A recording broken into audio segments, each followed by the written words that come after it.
one of the big things we want this to do is be interactive. So I am going to ask you to bring up tab or 15, which I will also be using as we go through this presentation. So there is going to be quite a bit of jumping between screens. I will try to keep it as non-shaky cam-ish as possible. And if you do have any questions, again, we have the chat enabled. So please feel free to do that. And then my dear friend, Jamie Mordew, who is also our Chief Academic Officer here, she is online to interrupt me as we go. All right, so I am going to share my presentation here, which is the first of 1,500 tabs I will be sharing. And our goal today is really to get some tips and tricks, some everyday productivity hacks that you can use right away. My name is Sasha Thackaberry Vojnovic, for those of you who don't know me. And I started a university with a bunch of amazing folks who believe that we can make university education, short form, long form credentials, highly affordable, high quality, and really relevant in an AI world.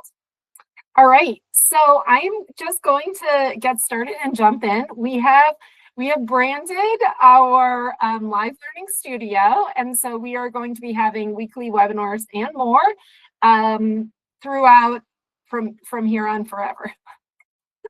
All right, so does anyone know what technology I'm using at the moment?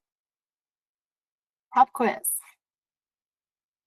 Just put it in the chat. All right, I'm gonna spoil it. It's Gamma. It's a tool called Gamma. There is a free version of this tool, and it has the ability to create these really beautiful presentations really quickly. What we're not doing today is going through a whole bunch of content development tools, but we will be having a presentation in the future that focuses on content development tools. So right now, we are focusing on productivity tools. All right, so this is really about maximizing your time and your productivity, essentially superpowering you for this new wide AI world that we've all been living in for the past few years that is only going to continue to accelerate. And really, we're focusing on sort of 6 core things today. So we're going to start with level 1, which, as you can see, is basic email intelligence. And then we are going to go all the way to using Notebook LM, which many of you may have already heard of. There are other tools that do each of these things. So the examples that I'm showing you are just from some of the big ones in the field, but you can ask AI what some other alternative tools are if you want to try this in other ways. So the first thing I'm going to go into is basic daily productivity pieces. So how can you use your email inbox and your own Google Drive or your own Microsoft OneDrive? How can you maximize your own tools that you already have? And you probably are aware that these tools are invading every single type of technology that you have. You may know about some of them, but not all of them. And so I actually did in advance because I wanted to use my for real inbox, but I also did not want to make it completely overly obvious every single person I've been emailing with. And so I created in advance this video on how to use some of those, just 2 of the quick functionalities that exist native in your Gmail. Now we use Google here at our organization, and you may not use these universal tools. But this is the paid version, right? So this is actually Google Workspace. If you are using a free version of Google, you may have some different functionality limitations. And also keep that in mind, I will be sharing some things from our dear friends at OpenAI and some components with that. And so again, there are sort of different free and paid versions of these. This is a pretty simple way to interact with your email. So you just go up to your happy little Google star, and then you can ask it to do whatever it is you need it to do. So here I'm asking it to give me an overview of my meetings for the next day, including who I'm going to be meeting with and any background. And the important thing to note here is that AI will not always do exactly what you tell it to do. So you have to either tell it what to do in different ways, try different ways. That's all called prompt engineering. It fits under this prompt engineering bucket. Or you can actually prepare in advance some prompts that you want to be using regularly. It will be learning as you go, and it also has some really interesting formatting hacks, right? So it says it was unable to find specific professional information, but this is my calendar for tomorrow, right? And so then I'm going to ask it, I'm going to prompt it again, and I'm going to ask for more sort of background information on a specific thing that I'm looking for. In this case, it's for strategic planning. And what my good friend Gemini is going to do is actually go way back in time. So there's even something that happened, like it dated last year, and it'll tell you, okay, here is an overview of what this is. This is an overview of what this is. This is the last document I found. And it's very specific about that, which is really helpful. Now, note that in this, what I just showed you was real time. I did not change the timing on it. That was actually how long it took for it to look at things. Now, I've done other things as well with it. You can ask it to bring in information from other places, right? So you can say, also look up this person's professional profile, and it'll bring it right in. Various levels of success with that, but it can be a huge time saver when you're meeting with someone and you forget the context of all of the emails that you had back and forth with them a couple of months ago. And so that can be a very helpful tool. And remember, again, that all of these are tools. You can use a tool effectively or not so effectively. And so we're going to focus on just how we can make these a little bit more effective. Those file summaries I find to be incredibly helpful. So also, if you have a virtual note taker, right? So for example, right now in this webinar, we are recording it, it's getting a transcript, and then we'll also be able to see an overview. If you go back, say you were in a different webinar of your own, or you were watching a video that, say, a vendor sent you. If you have those things in your drive, it'll give you a little summary. And it isn't just Google that does this. You'll be able to do this in Microsoft. You'll be able to do this in other tools. It'll give you a little summary. Things to note, the summaries are really based on the text that it finds. So for example, the little micro video that I just showed you that doesn't have any audio on it, it won't give you an overview because it's taking the overview from the words, right? They are large language models after all. If there are any questions throughout, please do feel free to just ask them. Someone else probably has a similar question to what you have. All right. Bouncing back here. So that was level 1. Basic file intelligence, email intelligence. They also have, you've probably noticed, Google actually rolled out some new things, and you can do all of the updates. What's changed in files since I've been there before? That can be very effective when you have a lot of people editing a document too. That way you're not stuck digging through version history to find out what happens. So if you have yourself muted, I would actually like to make this interactive. Bring up your favorite AI tool right now. So it could be Copilot, could be Gemini, who's my friend, could be, something in Perplexity, maybe your Comet, whatever it is you want to do. And what I want you to do is use the following scenario. Say you do not know what you're making for dinner tonight, but you have some ideas about an Italian dinner. So what I want you to do is just start talking to it. Keep yourself on mute. It only works if you're on mute. You can do it to your phone, right? So I did not prepare this, but I'm going to talk to my dear friend who I have programmed with, actually a female British accent program. I want to set up an Italian dinner with a bunch of different dishes, and the purpose of this is I really want to impress my neighbors with like a dinner party, but I also don't want to have like 15 courses because I tend to burn things. So I don't know really what to do. Could you actually, you know what? I need to update my husband as to all this stuff. Can you put what I just told you into a quick email and make it make sense? All right. All right, so fantastic. So it says, hi, husband's name, placeholder for husband's name. I'm planning an Italian dinner party to impress the neighbors. To keep things manageable and avoid burning anything, I want to skip the 15-course marathon and focus instead on a few high-quality dishes. I'm currently figuring out a foolproof whatever. So it took my rambling, and it made sense out of it. For those of us who think by talking, this can be very helpful.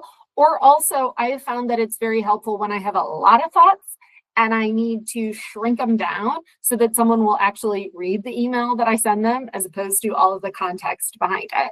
So you can also adapt it. So you could, you know how I said at the end, oh, make that into an email.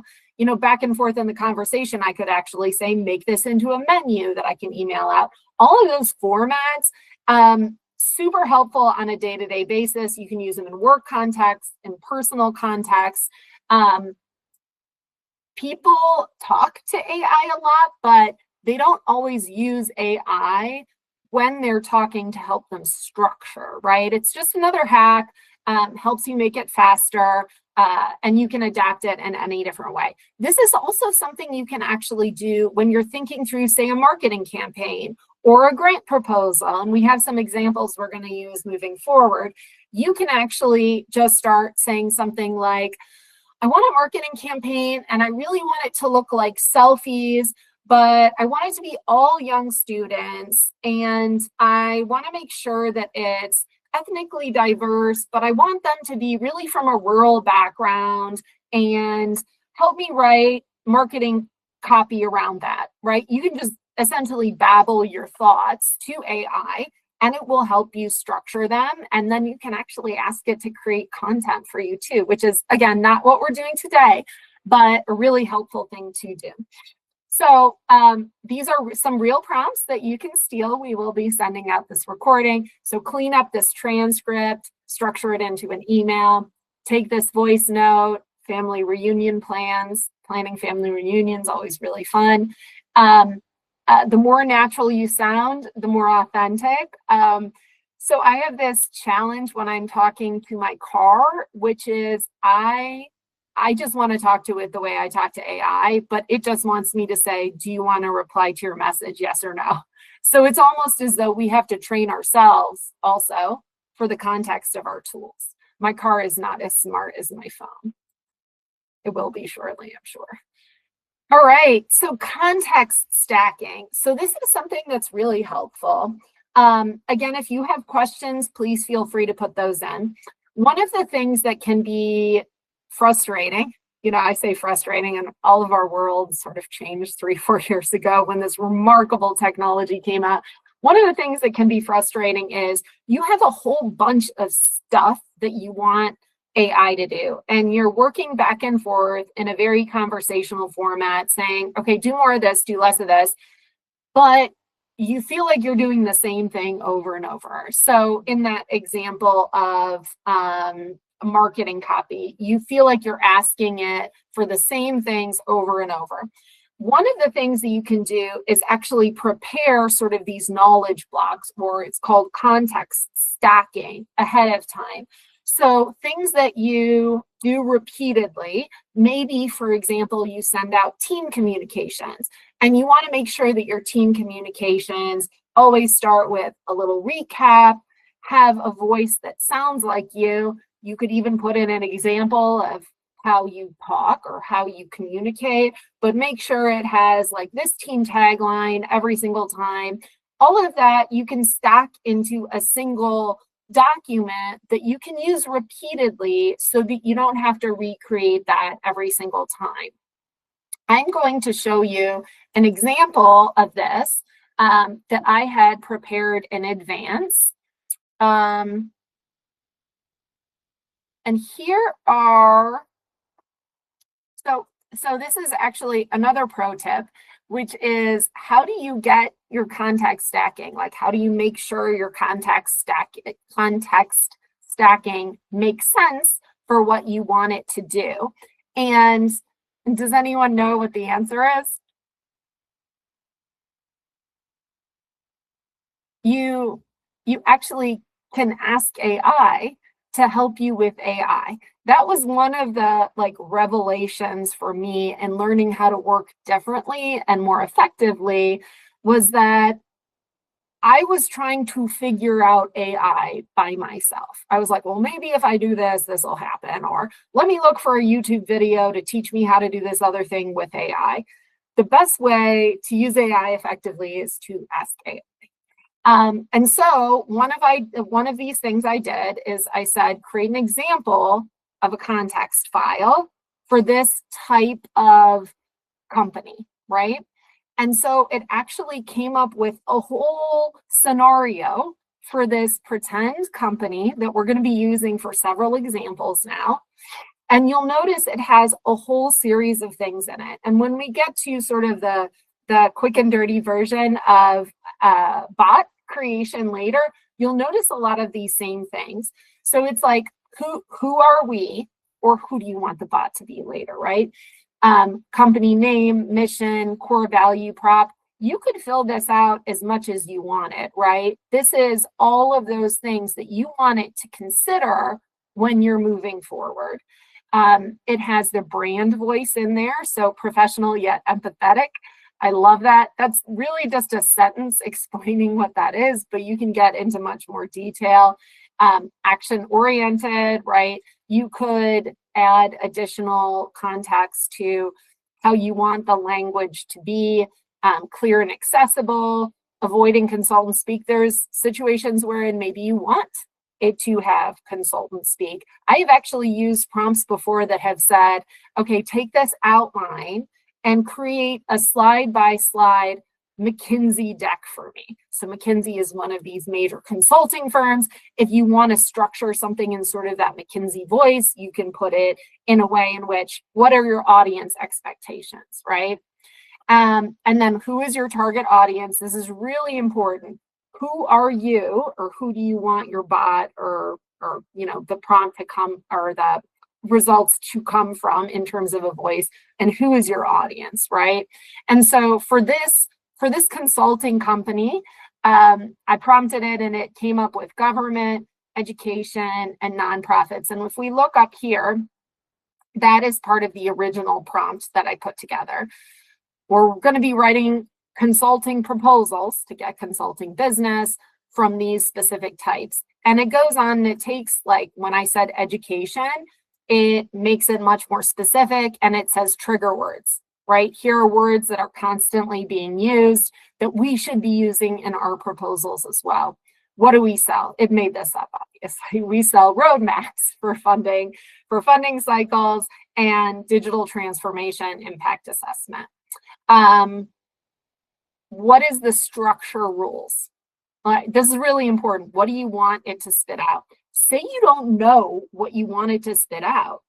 Tell it the goal and ask it to come up with a series of suggestions for what the outputs should be and how they should be structured, right? Use AI to help you with AI. And then the do not do's. And this is important because it can just be sort of annoying over time if you see habits.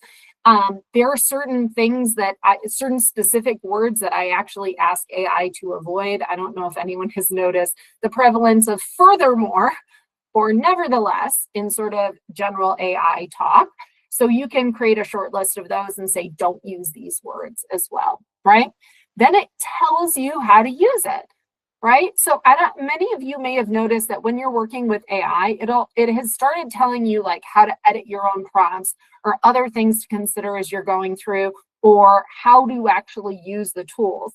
And so here it says, paste context file here, right? That's what we would do. You would paste the link to it, or you could actually copy and paste the whole context file. Based on this, write this, right? Based on this, write this, okay? So now you have your context file. And I am jumping back and forth between 15 tabs again. All right. So some of the examples for that are things like project details. Like say you're writing a grant and you want to make sure that your answers are hitting all of the elements of the grant. You could provide those specific things. Timelines, this thing has to occur within a year, or it should have a 3-year grant horizon. You know, you can get as specific as you want in that context file. Now it's important to know we're not at bots yet. So this is how you would be doing it just by creating that context file that you're going to use in a repeatable fashion. Client profiles, that's really important. So you know how we got into audience, the more specific you can get about audience, the more helpful it's going to be in terms of your output. So it's sort of like data, right? Like working with data in general. The better your inputs, the better your outputs are going to be. Right. Okay, so this is our context. We created that context file, and then I am going to show you what we're going to do with it next, which is I'm going to put it in a separate file. You know, you could be doing this in, it doesn't matter. I just happen to be doing it in Google. You could be doing this, and you could be using this Word document, whatever, you know, Apple universe, whatever universe you live in. You create this, and then what you want to be able to do is you can copy paste this whole thing, or in some cases you can actually pop it into something, you know, pop it or refer directly to the file. We're going to do something fun from this, where we're going to use this context file. Well, first, I'll just do an example of it. So we're going to copy this whole thing, and we're going to put it into our friend, and we're going to see what it comes up with. I'm also going to do this in a Microsoft universe, so you can see sort of the differences in this. So I'm going to start a new chat. And I'm going to say, using this context file, create for me a consulting proposal to do strategic planning with a range of community stakeholders at okay, I'm going to put in the context file first, but then I'm going to pick, we're in Ohio, so let's do Ohio State University. What is there? Here we go. Here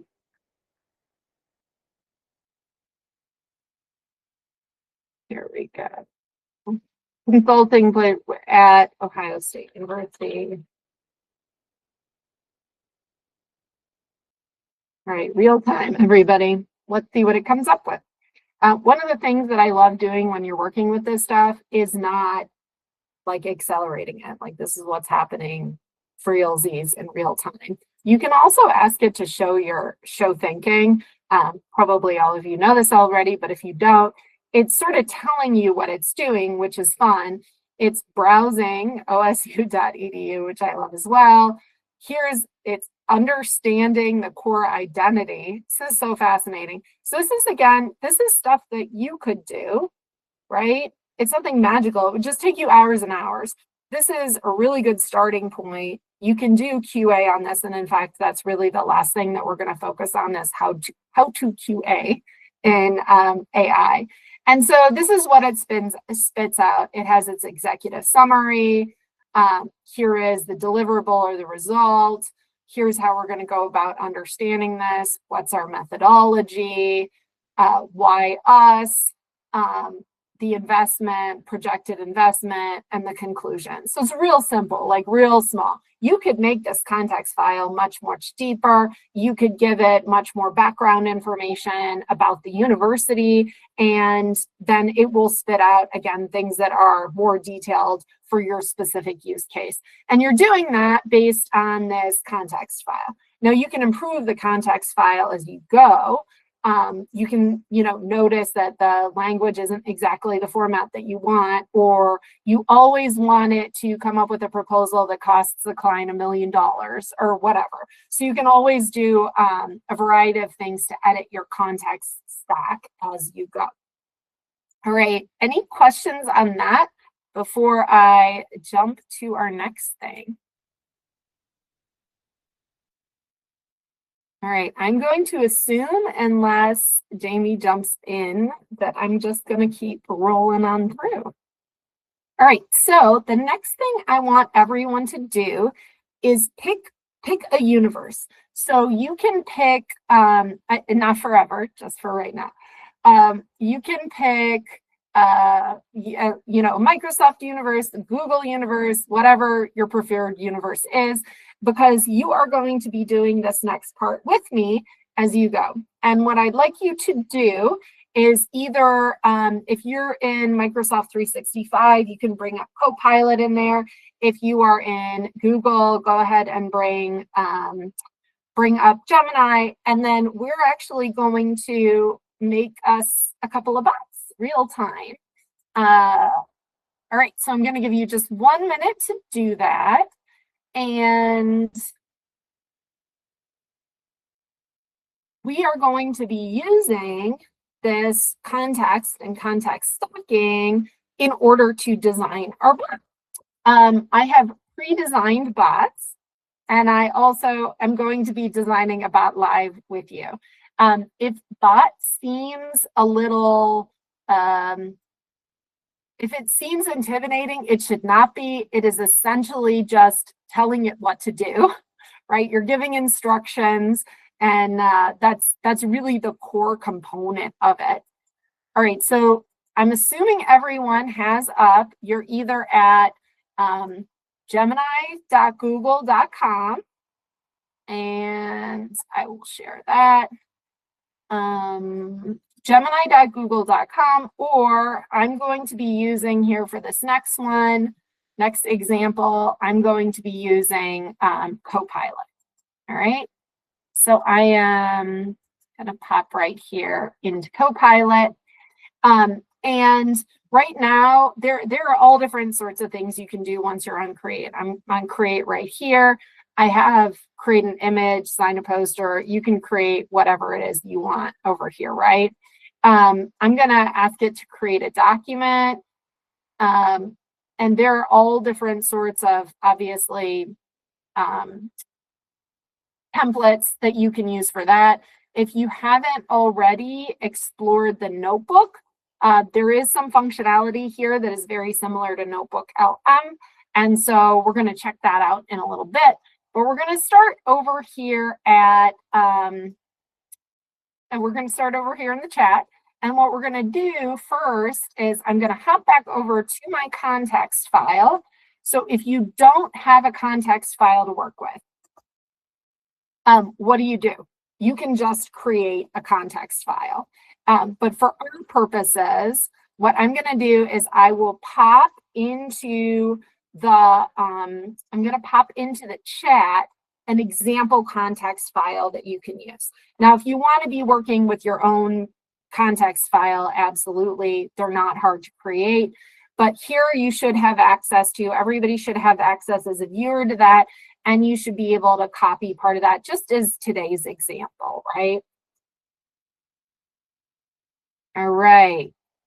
So I'm assuming everyone has one of these two options up, and that you are either looking at the example that I have, or you are creating a context file of your own. You may already have a context file of your own for what you want to be doing. All right, so go ahead and go in, and if you want to copy that context file, you can copy that, and we're going to take it over here to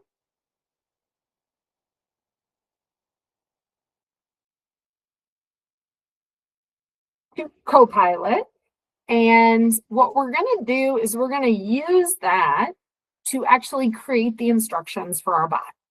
So the first thing we're going to do is say, you don't have to use the exact same prompt. I do. You can just experiment with it. Using this context file, create for me instructions or a bot that I can use to do this repeatedly.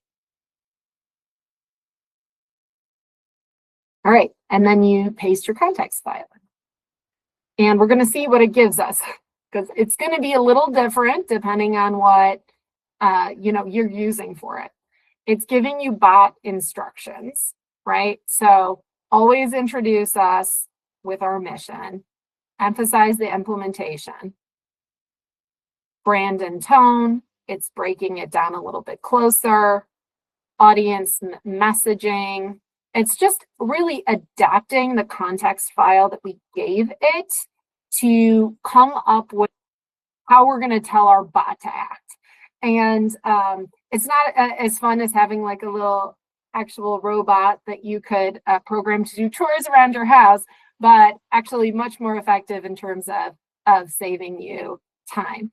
And it also offers you template prompts, right, that you can use again and again. You can even have it act like, again, marketing copy, like we had talked about, email outreach. Many of you probably already use email templates consistently. Would you like me to also create a ready-to-use template library? Oh, and should I create the bot's logic flow? Both, please. You actually don't have to say please. The only reason I say that is, if Skynet comes, they'll know I'm one of the good humans. And so this is the bot logic flow, step by step. And then we're going to take this and we're going to go and create our own bot. So if anyone wants to put in, the chat what bot they're using, or what type of universe they're in. Are you in Copilot right now? Are you in Perplexity? Are you in Google? What universe are you picking up now? Jamie, I don't know. I don't think I can see the chat. So if folks are responding, will you just let me know? Oh, wait a minute. I found it. Brenda is in Gemini. Is anyone else in Gemini? I actually live in a Gemini world. So I'm trying out, I challenged myself to try Copilot just for fun.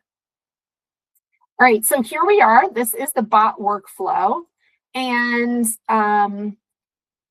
here we go. Wait a minute. So this is, okay, so these are the bot instructions. This is what we're telling the bot we want. And then we're doing the logic workflow. So the first thing we're doing is, here's the stuff we want it to do, right? And now we're telling it, here's the order we want it to do it in, sort of like how we want it to think through what we're asking it to do. And so the first thing is, here we're telling it to input the parameters that we've already given it, to retrieve the contract, to generate the content, structure the content, insert the trigger words, here's the output. And then it's creating a template library here. I would have to prompt it again. Yes, exactly. Well, it depends on what you ask it to do, right? Like you could have structured, you yourself could have written a different prompt than what I put in with the context document. Like you could have asked for both at the same time. When I did it with Gemini, and I'll show you how to do it with Gemini. When I did it with Gemini, it was one step. And here, the logic flow has been separated out from from the overall instructions on how to create it. So now I'm going to go and try to create it. So where did my bots go? Okay, I got to find my bots again. I lost my bot. Hold that thought. Okay, here we go. I am back at my bot. Oh, and I do have a short video to include with this in terms of that you don't, like if you don't actually have already a subscription for this, they always have like a free month. So if you want to go in and play with it, I actually have a little video that I can send out for how you play with it. And what you're going to do is you're going to log into ChatGPT. Here's where, if you don't already have a subscription, you used to be able to just sort of like create bots. Now you have to have the paid subscription to create bots unless you have a student account. So their little name for these are just GPTs. That's all you're creating. And I had actually created this earlier, and you'll notice that it has grant writing consultant specializing in federal and philanthropic grant proposals. And you can also go in and edit your GPT at any time. So there's create and there's configure. So I'll walk you through this. We'll create one at the same time, but you'll notice that this has a totally different set of instructions. So I didn't use the context file in this previous example. I, again, created these instructions using AI for AI. And this is all about being an expert grant writer. That is a fantastic use case, by the way, for these. Also, folks who have done things like, NSF, so the National Science Foundation, actually had to change the number of applications they are letting people put in because people are finding it so much easier to write these massive grant applications, right? And so if we're going to create ours from scratch, what we're going to do is these are my two GPTs, and we are going to you can also, just note to self, you can also explore other GPTs. You do not have to have the paid version to use GPTs. You do in order to create your own. So there's a lot of really fun ones in here. Spend your time, definitely explore it. Ton of productivity pieces. But from this GPT space, click create on the upper right-hand side. So it will help you build it. So think of this as a wizard. Like if you do your taxes via Wizard, or you know how Wizard can help you install software on your computer, something like that, it will help you build it, or you can configure it manually. We're going to configure ours manually. So we're going to call this a consulting or a nonprofit strategic consultant. Creating, writing proposals for new and continuing business. This is not, just so you all know, this part this is not prepared. We are doing this real time on the fly. And so this is, oh, wait a minute, this is still the context file, which is not what I want to do. I want to go back and I want to give it the instructions that I had created using here. Sorry, y'all, I have too many tabs up at the same time. Okay, I'm going to stop presenting so I can find the right tab. I'll start presenting again. There was a joke the other day. Someone said, like, I have too many tabs open in my brain. I feel like that some days. Okay, so this is what I had created previously using Gemini. So these are the bot system instructions that I created using Gemini. And so this I am going to just copy, and I am going to paste it right here for the instructions, okay?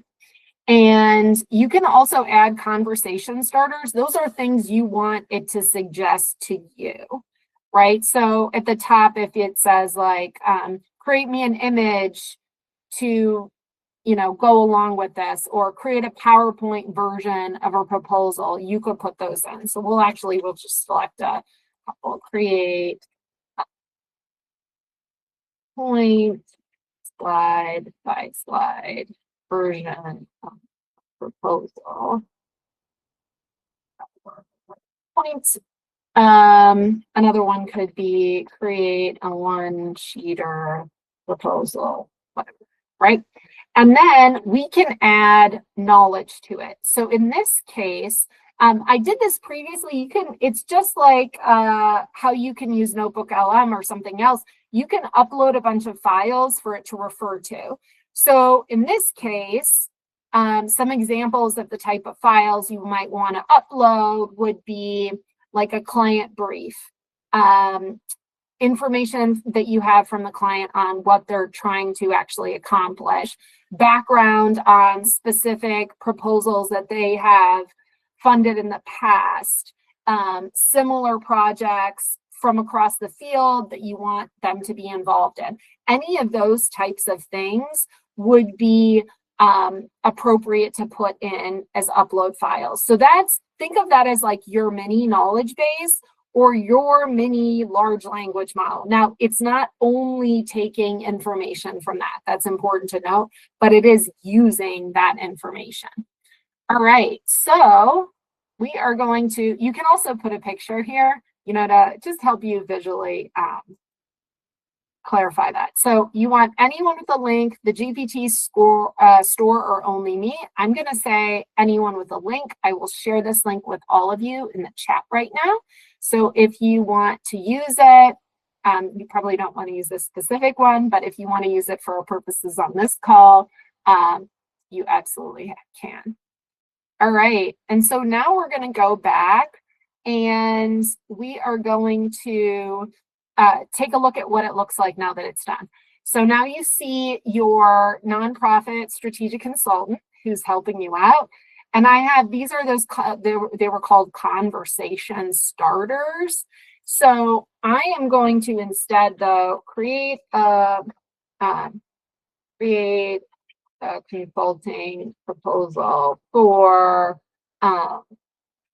let's see what it does if we just mention a big NGO, the Red Cross, on creating their strategic plan and conducting change management training.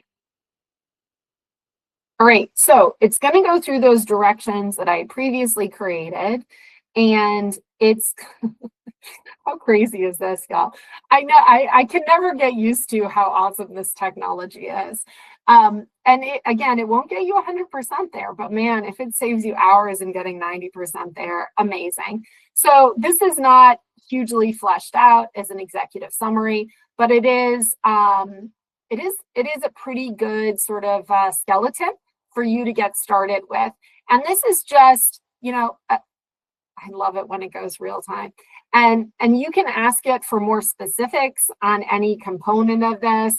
It says insert pricing, which I love. Client ready proposal, what it does. This is what is fantastic, is constantly saying, here's another suggestion for you. Here's another suggestion for you. And it might not be the actual perfect thing that you need, but again, if it gets you 90% of the way there, it's amazing. So it even suggests adapt this into a slide deck.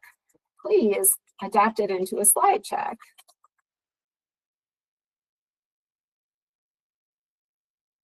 And again, everybody probably knows this, but that's the copy. You can give them feedback on it as well. And it it is getting better and better at sort of creating these slides.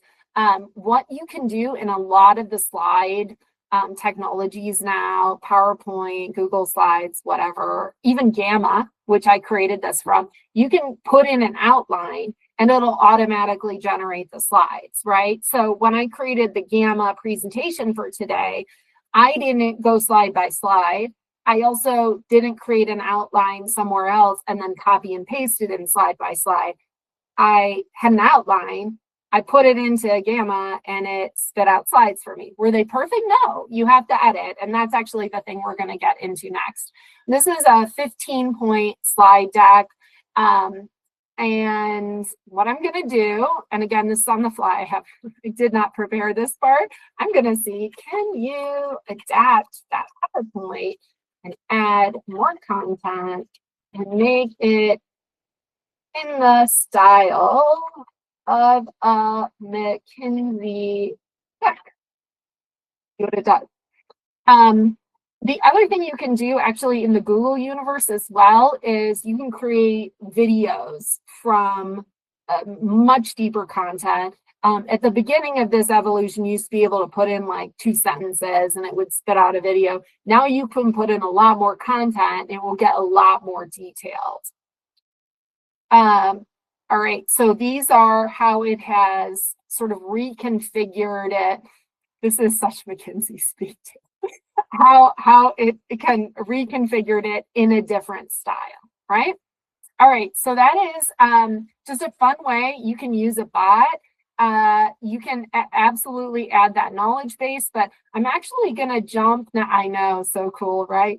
I'm going to jump now to sharing Notebook LM, right? And Notebook LM is one of my best friends forever. There is a free version. This is a Google technology. There is a free version of this that anyone can put. I believe the limitation is 50 resources in, which is a lot of resources. How we use it on a day-to-day is much more detailed in terms of the number of assets we put into it and the type of assets we put into it. And I'm just going to share an existing notebook that I have at the ready. This here is something that I used when creating some other analysis. And it is important to note, this is where I always have to say, it is important to note, you still need to have content knowledge in your field because it is not without errors. You want to double check everything. And especially if you use searching for sources from inside this, as opposed to if you know a little bit more about the sources that you need for this component, it will get you old sources. So you want to be very specific about the age of sources that you'll put into something. It will get you sources that are behind paywalls that it then will not let you put into your own. And then there are just some things that, for example, we were doing things with chatbots earlier, and it was interpreting bot in 15 different ways. Now, this was like 9 months ago. Now, it would be so much better at it. It changes it that fast. So here, you literally just upload resources. You can add sources in a variety of ways. You can add them right from your workspace, which is super convenient. If you can't do it one of these other ways, you can always do copied text. You'll notice these supported file types. If you've been in Notebook LM before, you'll notice that it just keeps expanding to different file types, which is like super helpful. And there are actually new image capabilities that Google has recently released that are sort of remarkable. So I did this part in advance because there are, it does take time to make the videos. So when you go in there and you ask for a video overview, I remember like, what was it, 9 months ago, a year ago? I forget how long ago. When you asked it to create a video, it did not have this ability to prompt. So this is a mistake that I've made a million times. If you just click on the general, it won't give you the prompting thing, but you want to click over on the prompting. It'll give you the option to create an explainer video or a brief. So this is a fantastic way to do an overview of a bunch of research or to explain a specific component of it. And it has a bunch of different style options now. If you want to do retro print, it's fun, but you can direct them to what do you want the AI host to focus on, right? It's not always perfect. I have had a situation before where I asked for a male voice, it came out with a female voice, so certain things like that. But this is the fun part, is you can select all sources. It used to only be all sources. Or you can say, I actually want you to do this based on this single resource, right? I want you to give me a video overview of that single resource. And so it will spit one out. So literally, it says 1 minute ago, it wasn't 1 minute ago. But this morning, I asked it to create a video, and I asked it to do a really quick overview of the future of work. I'm not going to share with you the video right now, but you'll notice it's a 2-minute video. I asked it for the short overview, not the big one. It had a fantastic voiceover. It doesn't, again, it's not perfect. So if you want to have your, I'll take this back a little bit. It's really good at sharing like different images as it goes, and it does have those really fun styles. Again, I have had the situation where it has put data in that has been incorrect before. And so you just need to prompt it out of that, but it'll literally create like a whole video for you. And then if you don't like it, you can reprompt it. There's no limits on the number of videos you can ask it for. One of the things that is a lot of fun is so this is based on a different prompt that I gave it. And this is all about the corporate learning ecosystem, right? And so we have just a ton of resources in here, and it's creating all of these, like it's bringing up the statistics as it goes. It's getting so much better. If you all had tried this even 6 months ago, there would be a lot more spelling errors. There'd be like weird things that kind of looked like letters, but weren't letters. And that is why, again, you want to triple check everything. So how do you check stuff? And there, it also has, it'll have like interactive whiteboards that you can play with, which is a lot of fun. So if you have like core concepts, it'll help you make a map and sort of visualize how ideas interact with each other. And it's dynamic, and that's sort of cool too. One of the limitations is it's not actually great at sharing. So if you want to share across a team, you either have to be in the same institutional org, or you have to just be using like your Gmail version of it. And so I'm just going to switch really briefly back to our other presentation and just share one final thought, which is potentially the most critical thought here, which is you absolutely must do QA here. All right, so your quality control systems are going to be so important. You want to make sure you can actually ask AI to check itself. If you see something that's missing or something that looks weird, you can actually tell it, I think you're wrong here. The one consistent issue is AI always thinks you're brilliant. So if you need an ego boost, definitely talk to AI a lot that day, but it will always say, oh, you're absolutely right. Thank you for mentioning that. Or that's a very excellent point. Your point may actually not be excellent, but you need to ask it to double check things. You have to know enough about what you're doing that you know when to poke holes. Super duper important. Someone explained it to me like, think that you had the most productive, brilliant intern. That's what AI is, but they get it wrong sometimes. They don't always create what you want, and they don't always understand what you're saying. Also, citations, absolutely ask for citations. Words of the wise, just because it gives you a citation doesn't mean that citation actually exists. So always follow it back to the source, right? That is why things like Notebook LM and also Microsoft has a notebook. There's lots of different technologies that do that. Very helpful because you're creating your own knowledge base. You're trying to constrain it.